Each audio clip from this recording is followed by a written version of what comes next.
Get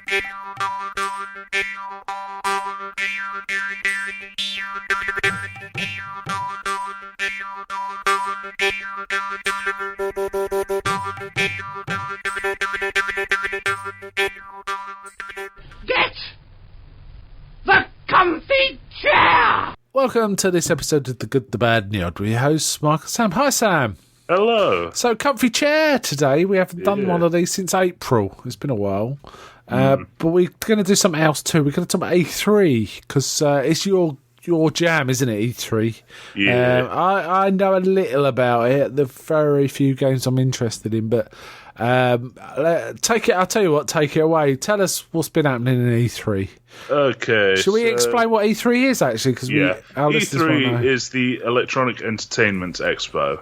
Basically, the big sort of it's Comic-Con for video games specifically. Like all the companies will go there and announce stuff.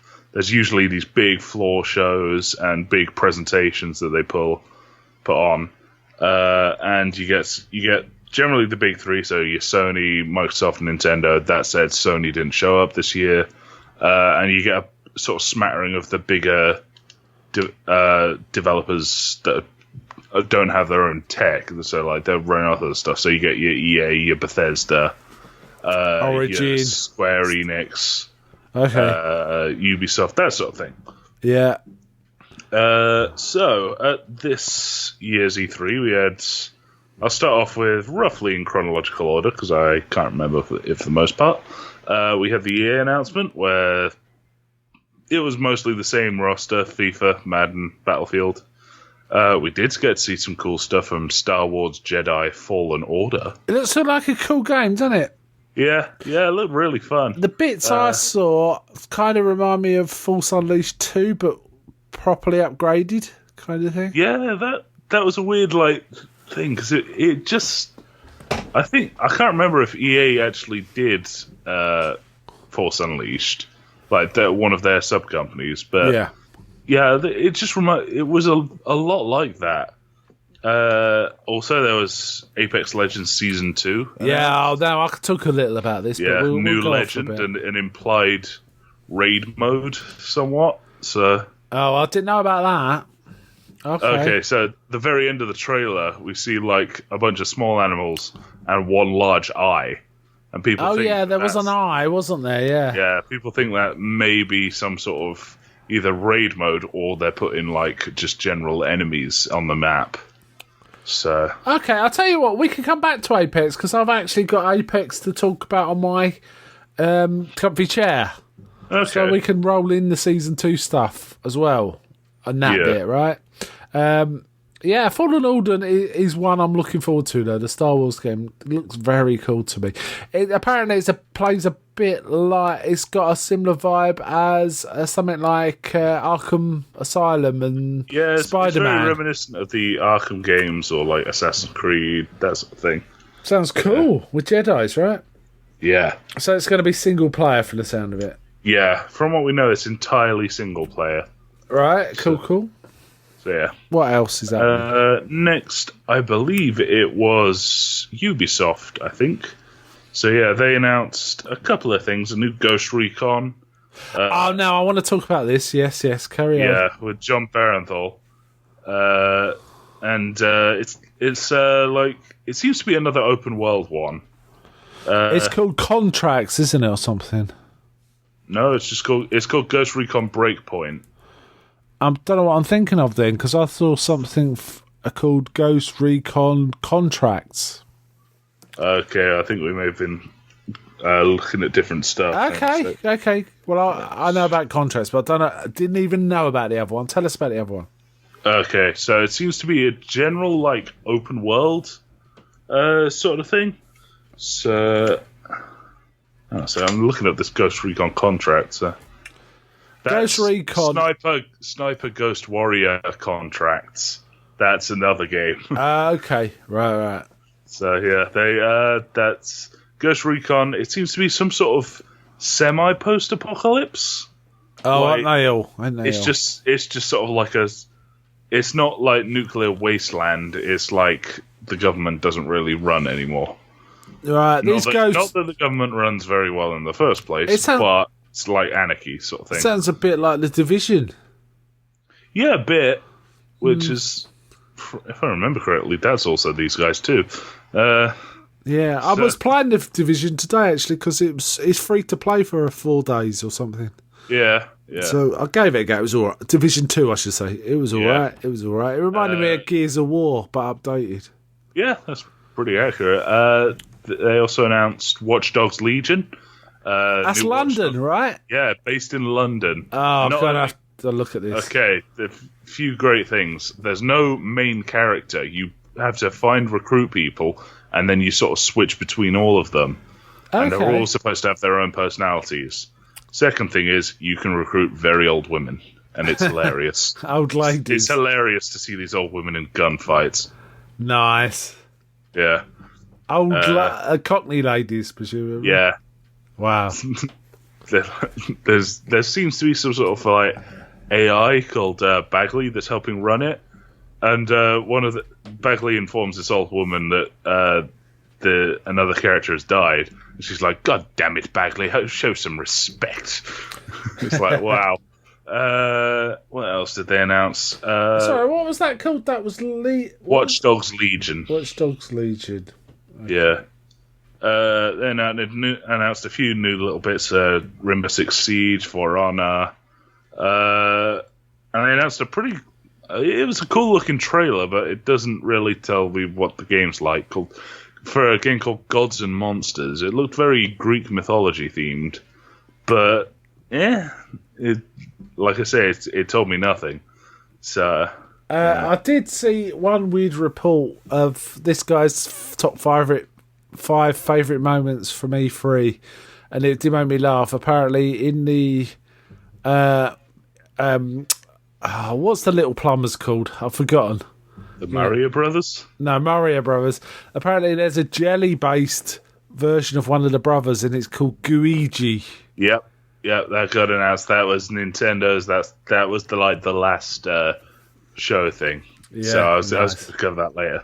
So yeah, there's that. The Xbox had a few pretty good ones. They announced new game from the guys that made Dark Souls called Elden Ring. And it has George R.R. Martin writing it. I thought he was busy writing Game of Thrones. Or not writing Game of Thrones or something. Yeah. They had Cyberpunk 2077, which looks great, and Keanu Reeves is going to be in it. Yeah, I've heard about this. Yeah, he came out on stage and basically said the name of the game about 5 times. Like, because people would just keep like cheering loudly again, and it's just go Cyberpunk 2077, and it's just pick up again. Yeah, and then someone shouted, "You're wonderful," and he shouted, "You're wonderful. You're all wonderful." And now everyone in the gaming industry loves Keanu Reeves. Yeah, so yeah, we all love Keanu Reeves now, don't we? With John Wick and everything. He got slagged off for years, but now everyone loves him again. That's good, which is good in my opinion. Also. I always liked him anyway. They announced new details for their next console, which at the moment is called Project Scarlet. This is the next Xbox. Xbox, right? Yeah. Because PS5 or whatever. PS5 is going to be around the corner soon, and hey, it's been like 6 years, so it's a pretty good run. It is funny because I thought consoles were really good these days, right? And I was thinking, do they really need a new one? But you know what? I've been playing a PC, really well-spec PC, and you really see the difference. And you think, consoles need upgrading. It was kind of funny because, like, pretty much everyone I was watching this with, they have PCs. And so they were talking through it. They're like, we got SSDs. We got 120 frames per second. And we're all just sat there like, this is nothing new. Yeah, this is like, standard, isn't it? Absolutely standard. Yeah, and they properly announced the new Halo game. They did like a teaser for it last year, but then they've said that it's going to be like the within the opening load of games for the new console. Mm-hmm. There are a few others there. Minecraft Diablo, pretty much called Minecraft Dungeons. A pretty cool game by the guys who made Fallout New Vegas called The Outer Worlds. Okay, Outer Worlds. Okay. Yeah, there's So quite a few things. what are you most excited about? I'm most excited about some of the stuff they announced in the Nintendo and another stream that was kind of separate, but just for a single game. So, yeah. Okay, cool. I mean, Apex 2 which will come to Season 2 is what I'm looking forward to most. And I think probably Jedi Fallen Order. Yeah. But I did like the look of the trailer for that Contracts, whatever it's Sniper Warrior?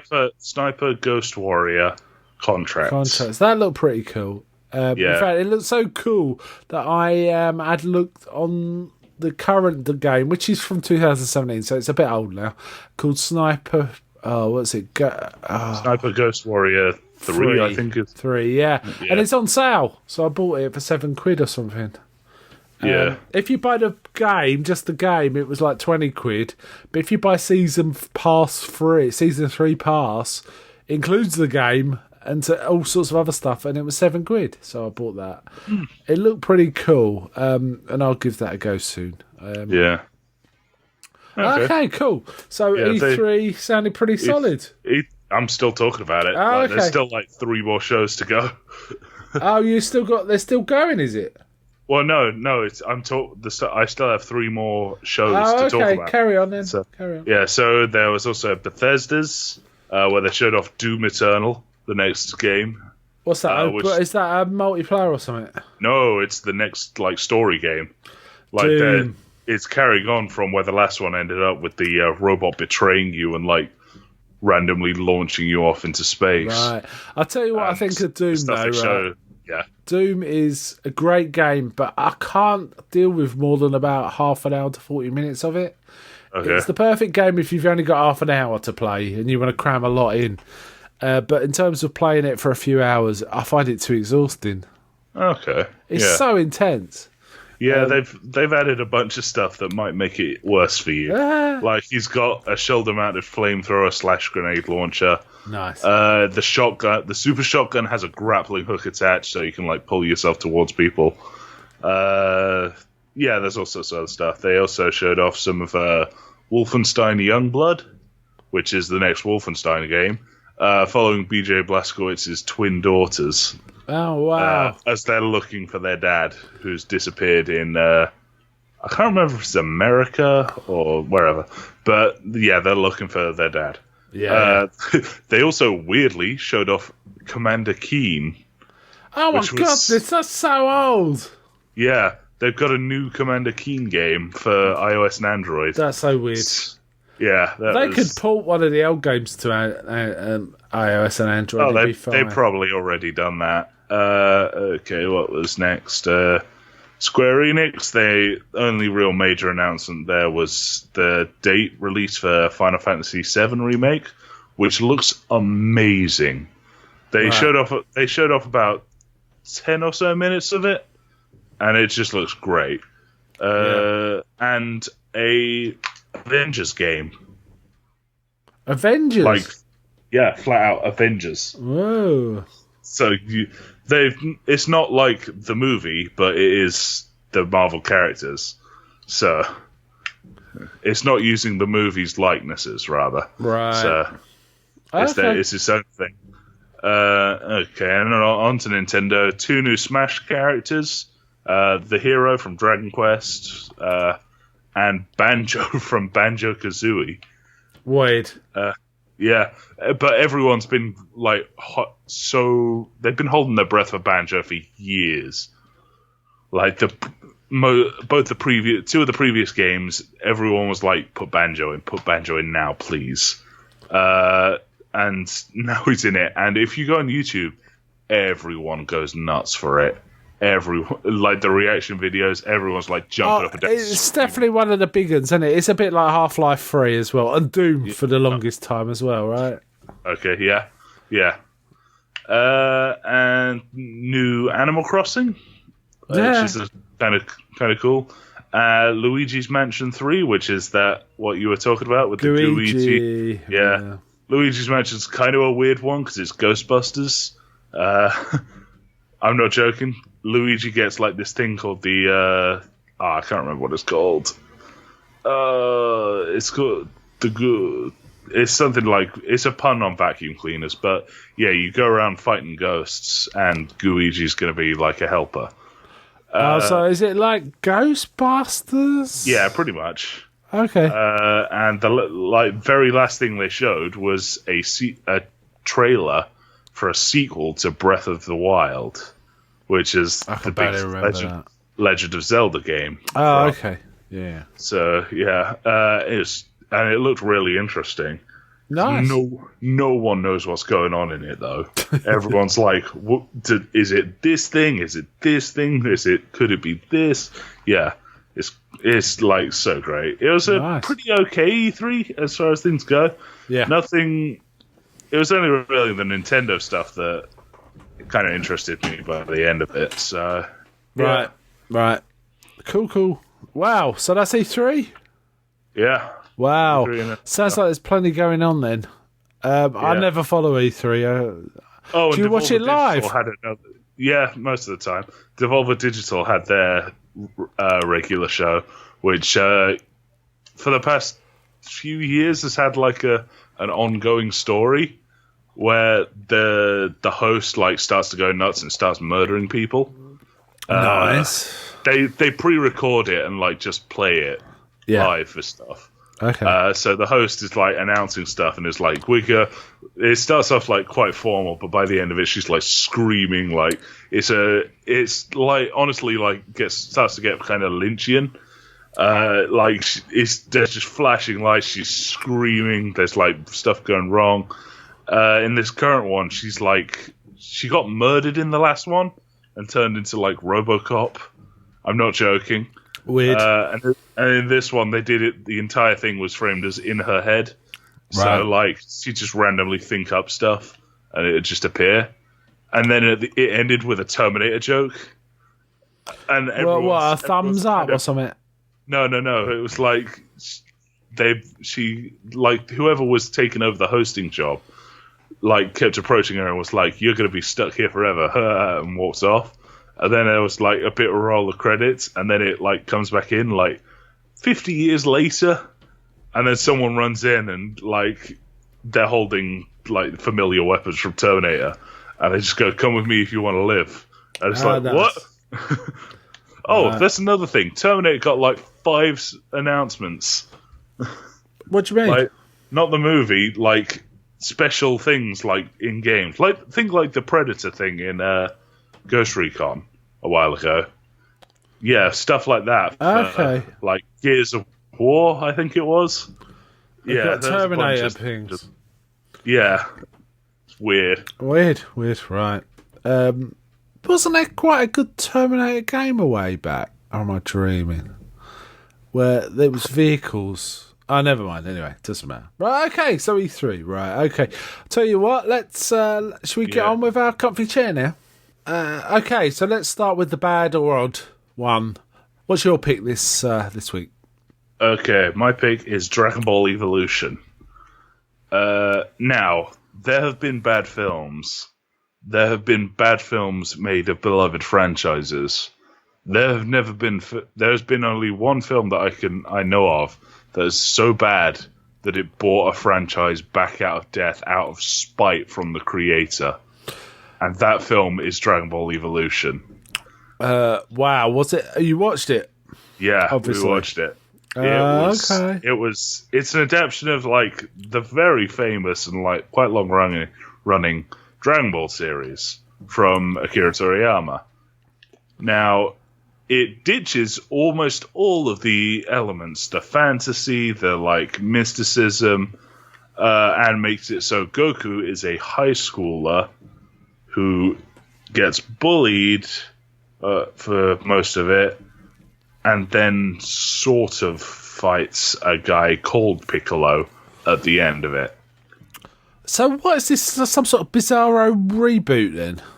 It's Hollywood. It's one of Hollywood's attempts at making like adapting anime, basically. So it's a bit like the Airbender movie. Yeah, I think that sort of like just messed it up. Poor quality. But Akira Toriyama saw it. He got so angry, he restarted the franchise. Wow. It had been asleep for 10 or so years, I want to say. But he was just like, no, we're not leaving it on that. And he made another movie. Then he made another movie, and then he that rolled into a new series, and that's still ongoing. Oh, so in a way, it's a good thing. Yeah, in a way, it's a good thing. But by God, the consequence, the actual results of that thing are yeah. So terrible. It's just an awful film. I didn't even know it existed. Actually, yeah. Recent film, is it? It's bad. Me and my friends, we have a sort of list of movies we watch while drunk, just because they're so bad it's hilarious. So the likes of the Super Mario Brothers movie, Street Fighter, is it Hard Target, the Jean-Claude Van Damme film? Yeah, I like that. Yeah, it's still super cheesy. Oh yeah, so yeah. we enjoy it. This has been put on that list. Nice. Oh, that's a good list to have. But I don't know. This one just sounds terrible. Yeah, it is awful. So, okay.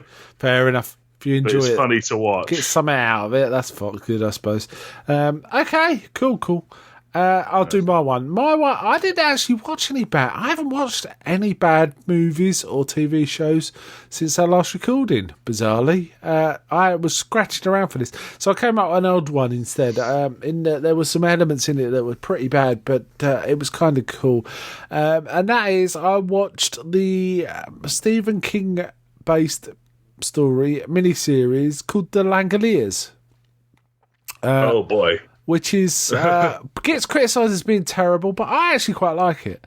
It's is that the I want to say late 90s one? Early 90s, I think, actually. Oh, boy. It's better. on an airplane. People wake up on an airplane and everyone's kind of disappeared, but luckily one of the people on the plane who's a passenger is also an air pilot, so he manages to fly into an airport, but they're finding no one's there. So it's quite mysterious, and it's very Twilight Zone-y kind of vibe. And I quite like it. I read the book, and I will be talking about this on the Kingology soon, so I don't want to talk about this too much here. But it was. I like the story. It's a sci-fi. It's unusual for King because it's almost a pure sci-fi story rather than a horror. Yeah. However, in usual King fashion, he always throws in something really weird. He always adds an element to a normal story that another author wouldn't do, but it kind of works because it's King. Where basically one of the guys is kind of going nutso. He's a business guy that's messed up big time, and it's kind of sent him psychotic. And he has problems about his father, and he talks about instead of the boogeyman, his dad used to talk about something called the Langoliers, who will come and eat people that aren't properly industrious or, who are lazy. So that's where the title comes from. This mad guy going on about the Langoliers coming for them. And it turns out they've kind of slipped in time somehow, and they've got to figure out how to get back in time. They've gone through some sort of time rift thing. But what they find is, now they're in the slight past, there's some sort of creatures that come and eat everything to clean up the universe, and this is the Langoliers. And all of this is fine. I quite liked it. Other than the CGI of the Langoliers is really dreadful. I mean, properly it's bad. atrocious. They look really bad. They're like weird, I don't know, balls with... It's like a ball with three-pronged mouth. Three-pronged mouth full of rotating razors. The CG looks dreadful in almost all respects. Even the jet, there's shots of the plane flying through the air before any of this. That looks pretty bad. It looks like a cheap video game kind of CGI. Yeah. But when the Langoliers appear, it's dreadful. You kind of have to get over that to get anything from this. But you know what? This story gets slagged off as one of the worst ever. But I quite like the story. It's just the CG is bad. That's all. Tommyknockers is worse. But Tommyknockers is a bit duller, yes. Yeah. And it couldn't live up to the story because the story went nuts at the end because Stephen King was really on a sort of like a cocaine stroke booze binge when he wrote the Tommyknockers. Yeah. Or he was just coming off of it, and it was like one of his worst efforts. But he had other books that was part of that same phase, like Misery, which are great. So it's a weird how one's messed up and bad, and one's good. It's weird. Anyway, yeah, so the Langoliers I wanted to put on. So what's your second one? My first good one is the video game Monster Hunter Generations Ultimates. A bit of a drawn-out title, but hey. Say that again, Monster Hunter Generations Ultimate. Wow, okay. Yeah, bit of a mouthful. It's part of the quite popular Monster Hunter series. Yeah. Now, I feel I should explain stuff. Monster Hunter, they generally release a game, and then later on they'll release a game plus the expansion, and then just tack Ultimate onto the end of it. Yeah. It usually has some more of everything, so this is just the Ultimate version of Monster Hunter Generations. Okay. Which was available for 3DS. And I actually had it for a bit, but playing it on the 3DS was kind of off. It just didn't, I didn't enjoy it. But Monster Hunter Generations Ultimate is on the Switch, which has bigger screen. I don't have to use a 3DS, which is always a plus. And it's just really fun. It's amazing how much I dislike playing this pretty much the same game on DS, and how much better it is, much more fun, and how much easier it is on the Switch. It's quite astounding. Nice. Yeah, the Switch is a nice device, isn't it? It's a nice bigger screen and all that. Yeah. I kind of agree. I can't play on small screens anymore. It's, apart from phones, because the games are designed for phones. Small screen games are a bit of a drag, I find. Yeah. But the Switch is pretty nice. Yeah, people are still surprised when they find out that the Monster Hunter games are all about hunting monsters. It just seems to fly over people's heads that might just be what it is. That's all you do in this game. It's someone will go, hey, there's a big monster in this field, go kill it. And you go kill it, and then you carve it up, and then you bring stuff back. And then you're like, oh, I missed this one thing. I guess I better go kill it again. And then that one thing is inevitably not there when you do it a second time, so you got to do it again. That's how the game gets you. You make your list of what you want to make, and then you play the game about 5,000 times until you're able to make it all. Wow. Then you make another list. Fairly repetitive then. Yeah, it's not for the faint-hearted. Yeah. Okay, fair enough. A lot of it does involve hacking up animals with a hammer or greatsword or whatever. Yeah, but I mean, on the Switch, that's going to be cartoonish, I imagine, or not? No, it's actually kind of grimly realistic. Okay, I've only seen cartoonish games on the Switch, so that's my bad. Yeah. Okay. Yeah. Well, Doom's on the Switch, so. Oh, wow, I didn't know that. Wow. Yeah. Okay, right. Yeah. Okay, is it... Sorry. That's on to you. Okay, my one is I'm going to talk about a trilogy of movies, but at a very high level, right? It's John Wick. Okay. I watched 1 and 2 in preparation for going to see 3. Now, 3's been out for a few weeks, but I just hadn't got around to it, and I wanted to catch it before it disappeared. But then I watched 1 and 2, but didn't get around to it for a few weeks. So I watched 1 and 2 again, because I really like them. Okay. And then I went to see 3. 3, they're all very solid. Have you seen any of them? No, I have not. Okay, I bought 1 and 2 on Blu-ray, so that's kind of cool. And they were going cheap as well. Well, John Wick, it's honestly, it's better each time you watch it, it's better. Because you really start to appreciate the fact that they choreographed all this, and what you're seeing is a proper fight, not like, say, the Bourne films, where it's like quick cuts and shaky cam. These are properly, the camera's on a stand, and this is what you're seeing, and there can be like scenes of, I don't know, half a minute before they make a cut of big fights, proper throwing people down and swinging about. And Keanu Reeves is not messing around with this stuff. He's properly trained up. Yeah, have you seen the video of him practicing? No. It's astounding, because he's just stood in like a gun range, and he just goes off, and he does. I don't think he misses a single shot. That's amazing. And he's like, he's popping headshots. He's just like dropping, reloading, all sorts of stuff. It's amazing. Yeah. But so he can do it all, seen right? the films. Yeah, he can do it. It looks like he's doing it. That's the thing. And I just assume he practiced mostly, but they do like dozens of shots until it gets perfect. But if he's that good, he probably doesn't need to do dozens of shots. They're really good. They are really good. And it's like this guy. The things he's doing, given his age, is quite amazing. And it is funny that I always laugh at John Wick. You'll get it when you see him, a few of them. He's got this tendency to properly mess up a dude by beating the hell out of him or breaking an arm or something. And then he shoots him in the head. Whereas he could have just shot him in the head. It's like he digs it. He digs what he's doing. He's a pro, right? Yeah.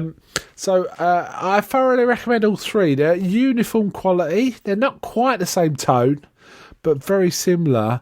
But in terms of how good they are, I put them all at a sort of 8 or 9s. Or they're very.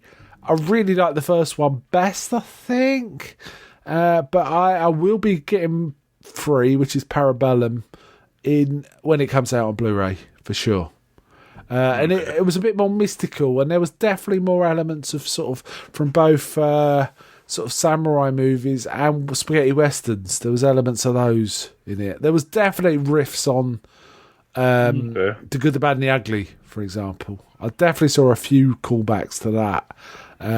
But oh man, there's some vicious fights in these things. I mean, they're really entertaining and properly mad, and the mythology is super funny, because the first one is like, we call him Baba Yaga. He goes, yeah. So he's the bogeyman? He goes, no, he's the guy we sent to kill the bogeyman.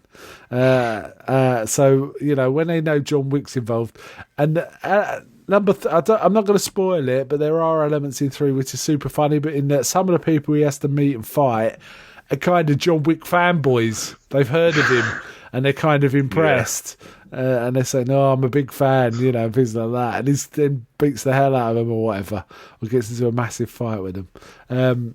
So there's some really good stuff. So very impressive set of films. I'm sure you'll enjoy them when you get to them. Back to you. Okay, now my next one is the film Detective Pikachu. Nice. Which is kind of an odd one out. But hey. Now, let me tell you something about it before you go on. I thought it was a kid's film. I was told it was a fairly adult film, in fact. Is that right? It's fairly mature. Like, it's got some kind of dark bits, and there's some kind of funny bits that fly over heads, but yeah.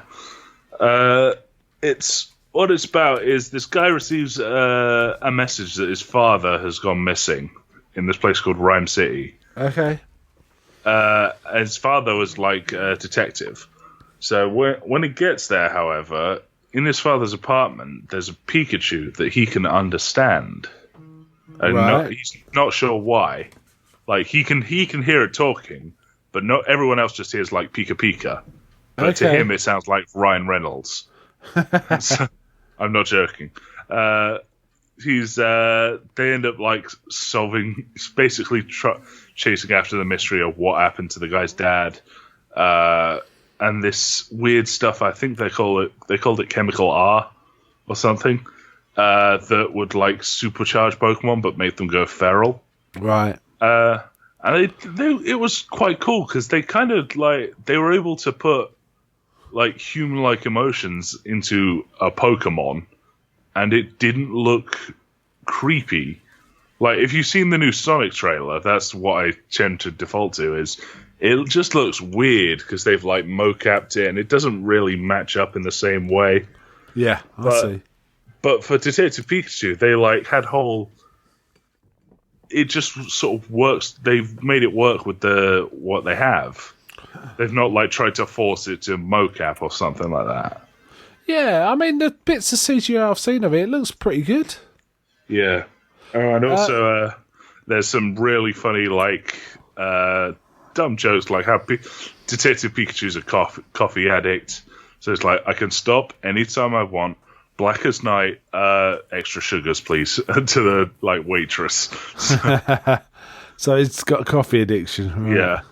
Well, looking at it, it's a PG, so it's not. It's PG, but they do swear. Like, really? They swear a few times. Like, it's mostly under his breath. Like, a girl gets some stuff knocked to her around. You can hear her say shit. Oh, okay. They don't bring attention to it. No. And there's a weird bit where this is kind of in the same vein as when Han Solo says hell. Pikachu says, "Get me the hell out of here," which raises questions about Christianity in the Pokemon world. Okay. Bill Nye is in it. What's his name? Oh, the guy who plays Dr. Serizawa in Godzilla. Bryan Cranston? No. Oh, Ken Watanabe. Yeah, he's in it too. It's like the guy's dad's partner. Okay. So yeah. Good fun, is it? It's a really good film. Ah, cool. Yeah. Okay, my next one is an entire season. Well, entire series. All seasons, really. Finally come to an end. Big Bang Theory finally came to an end. Okay. I think it was season 8, I think. And I'm not going to spoil it, but I'll just say I think it came to a very satisfactory ending. And it worked for me. I think they went out still reasonably good. It didn't drag on too long. And it was... I've always liked Big Bang Theory, though, some people have problems with it, but... in terms of, they're just taking a mickey out of nerds, which they kind of are, but it kind of become its own thing. And as the cast grew, it kind of matured a bit, didn't it? It was like the women became much more significant. And some of the clever long-running gags really, really worked for me. But yeah, I really, really enjoyed it. It was a good season end. So, back to you. Okay, now the last thing on my list is an Amazon show, actually, based on a book written by Terry Pratchett and Neil Gaiman, called Good Omens. Oh, yeah, I've been meaning to get to this. Have you watched it? Yeah, I watched it all. It's only 6 episodes. Oh, is that all? I didn't realise. Yeah, it's really good. It's David Tennant and Michael Sheen acting off of each other, and it's just so good. I don't want to talk about it more because it's really well written. The dialogue's all funny. I really don't want to go into more about it. It follows two angels an angel and a demon called Aziraphale, I think his name is. I can never remember how to pronounce it. And Crowley. And it's them trying to stop the world ending. They're trying to stop Armageddon by talking it out with the Antichrist. Okay, is the general gist of it. It sounds a bit like an angry 11-year-old. So okay, I was going to say it sounds a bit like something else, but now you said that it isn't quite the same. It's making me think of Kevin Smith's movie Dogma. A little, yeah, a little bit. So it's a good. I definitely want to watch this. Like the narrator is God. Like they say it like the first bit. There's they say God's fickle, but I like to think I'm a bit better than that. So don't tell me it is. God's a woman. Oh, okay. I was gonna too late. I was gonna take a guess of which actor they picked to play God. I was gonna say Patrick Stewart, but there you go, someone else. Okay, that sounds really good. Actually, I mean it's on Prime, and if you got Prime, why wouldn't you? I think I'm going to try and get to this week. Actually, if it's only 5. Yeah, I'd do it. It's really I have been looking forward to it, but I just haven't got. I forgot it came. And quite a lot of Queen in the soundtrack. Oh, nice. Oh, yeah, that sounds good. Because there's an ongoing joke that any CD that's left in Crowley's car will eventually turn into a best of Queen CD. Nice. There's some good stuff coming out on Netflix and Prime. I mean, I'm looking forward to Stranger Things season 3. And Black Mirror's just dropped, isn't it, as well, season 5. So I've got to get to that. Okay, cool. That sounds good. My next one is... let's get to the games. Back to the game. Apex. Been playing a lot of Apex Legends. Really like this game. It's free on all sorts of platforms. So, it doesn't cost anything. If you want to spend money, it's on, how your character looks and stuff like that. Yeah. Or if you want to get a season pass, which gives you more points, which you can then use to buy, certain types of gun, the look of guns. It's all cosmetics. It's all cosmetics. That's the word I was looking for, cosmetics. So it doesn't affect your gameplay whatsoever. It doesn't matter. But if you really start to dick it, and you want to drop some money on them, there is definitely an opportunity. And season 1's just finishing now. I think there's a couple of days left. So they've been throwing all this extra stuff if you've been playing, if you do this achievement, you get this special skin or this kind of gun or stuff like that. So there's all that going on. Man, I really like this game, and I've been playing it on 3 different platforms as well, but I kind of only play on PC now. PS4, Xbox, and PC. PC, I mean, if you've got a decent PC looks way better, but the Xbox isn't bad, but the PS4 seems to be properly jerky sometimes. It's like the PS4 servers seem to be quite slow, or, they tend to have more problems. They all had problems at the beginning. And you and I have played on PC, and it's been a bit slow, hasn't it? Or lagged. Yeah, I've had some weird problems where the game freezes after loading. So yeah, that sometimes happens. But what I'm finding is on the PC, if it starts, it's fine. Apart from maybe 1 every 100 games, it runs like treacle for the first minute. Like everything's really slow. But then it speeds up again. But most games are fine. Anyway, I really, really like this game, and I'm looking forward to season 2, which they got a new character that can make these fences that are kind of difficult to breach. Which now this is a very aggressive game. If anyone's played it, it's basically you find another team, you rush them. There's no what are we going to do. There's sometimes you hole up. If you've got sniper rifles and you've got a team at a distance, you will hole up and just take shots at each other. But mostly it's like, there's gunfire, let's go. It's a bit like that. I found. What do you think?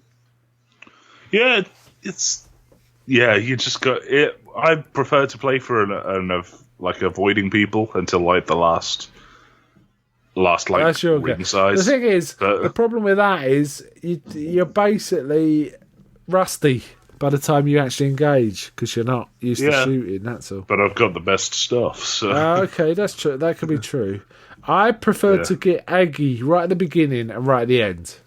So I'm kind of like you, but I prefer to get a fight early to either get knocked out and start again, or get some gear from the other people. Or maybe just have a bit of fun, Yeah. So season 2 looks interesting, and it could be this new character changes the dynamic of the end game, at least. Yeah, possibly. Though sometimes I've played a character called Caustic where you lay all these gas traps, and if the very last bit of the map is a room, you can basically fill it full of traps, sit there and prepare to throw down a cloud of noxious gas if anyone breaks in. And they have to break in, otherwise they die. So that can be kind of fun, but I still don't win because they, do stuff like throw grenades in. It's like, but it's kind of fun to know that they're desperate to get in, and you've basically made it a death trap to try and rush you. It's kind of fun. Anyway, I really like Apex Legends. I'm a big fan. I'm still playing it. Though I've bought some new games recently, so I'm going to try those soon. But Apex Legends, definitely recommend. What's your last one? That was it. You said 3. Okay. Let's finish it there then. Oh, no, actually, I asked for some feedback. So I've got a little feedback. Okay. I did ask if there's any comments or stuff, or anything, anyone's got any comments about stuff they've seen, or any comments like that. So I've got a few. Right. First one was from Jay Iffold, which is there anything in particular from Stephen King's catalogue you'd like to see done or redone, and who stars in it? Now, you're not a King fan, really, are you?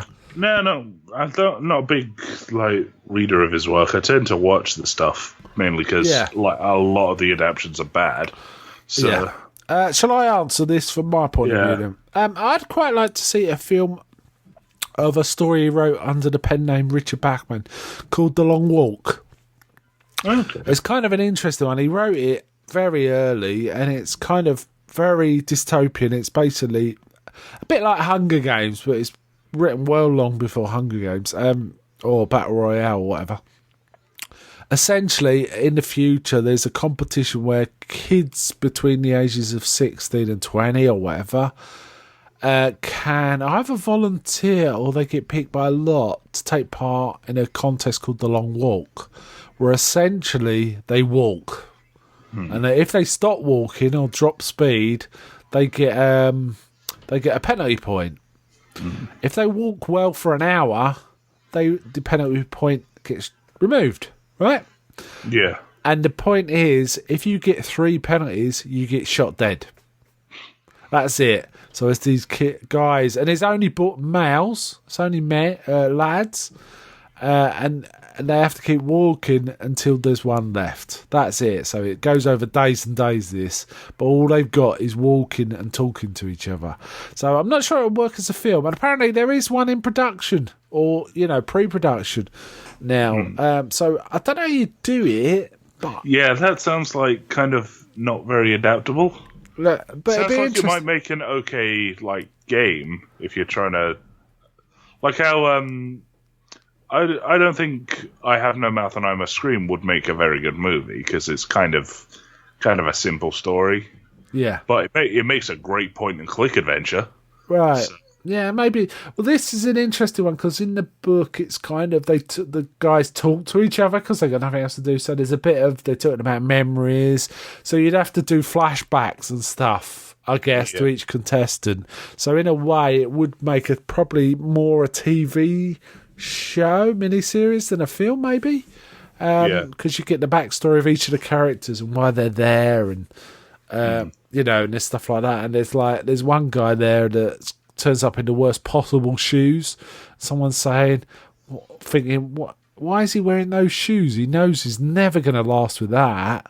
And some of them go crazy, after a certain time, and start babbling to themselves. But if they sit down or anything, or stop, I think they have to keep up something like 3 miles an hour.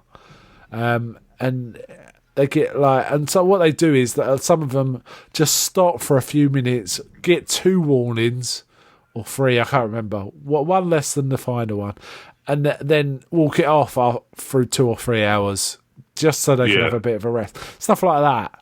And one, has got a problem with his sock, and he has to stop and undo his shoe and do it. And he's, meanwhile, warning 1, warning 2, there's that happening. Yeah. So there's bits of drama. But yeah, I'd kind of like to see that. That's the first question. Whoa, Bruce Hannon has left a massive thing. I'm not sure I could get through all of this. So we might cut this short, Bruce, but I really appreciate the feedback, but I'll try and pick out the salient stuff, right? He says that he loves a good comfy chair episode. Awesome. Mm-hmm. He's got a comment about the Godzilla episode. Yeah. He kind of agrees with me more, that he says he liked it, but it felt a bit flat. Now, you liked it more than me, didn't you? But I like Skull Island best. I do admit it's an okay movie in general, but I enjoyed it far more because I feel like I got all the references and stuff. There was one that I didn't get, and it was a really epic one. It was, I even used the picture in the podcast when I released it, but I saw a note about the reference later, which is the bit where King Ghidorah is on the mountain in front of the cross. Apparently, that's a reference to The Exorcist. Okay. Pazuzu. There's a shot in The Exorcist where Pazuzu's up on a hillock, and there's a cross across from him. So there's a reference to that. How about that? Okay. So he goes on to say, game-wise, I have just finished Resident Evil 2 Remake. It's really good, but pretty hard, even on normal. Basically, I survived the second play through with Claire. Yep. With no health. This means nothing to me, any of this. It's one of the characters. So with no health. 2 storylines. There's Leon's and there's Claire's. Yeah. So he played the first one for his Leon, played the second one for his Claire. He had no health, 8 left, and 2 bullets. Do you ever play Resi games? I played the weird half-hour demo for Resi 2 Remake, and I keep meaning to start the Resident Evil 1 Remake, because that was a PS Plus game like years ago, and I downloaded it, but I never ended up playing it. But it's supposed to be like really scary. Yeah, so. I'll tell you, I don't play these games because I get freaked out by horror games. They just get to me way too much. So, the nearest I can come is something like Dead Rising. Yeah. Where it's kind of zombies getting mashed, but that's not really horror. Anything where things jump out at you or rush you, just it's too much for me. See, that's the thing. It's slow zombies. So, what with Dead Rising?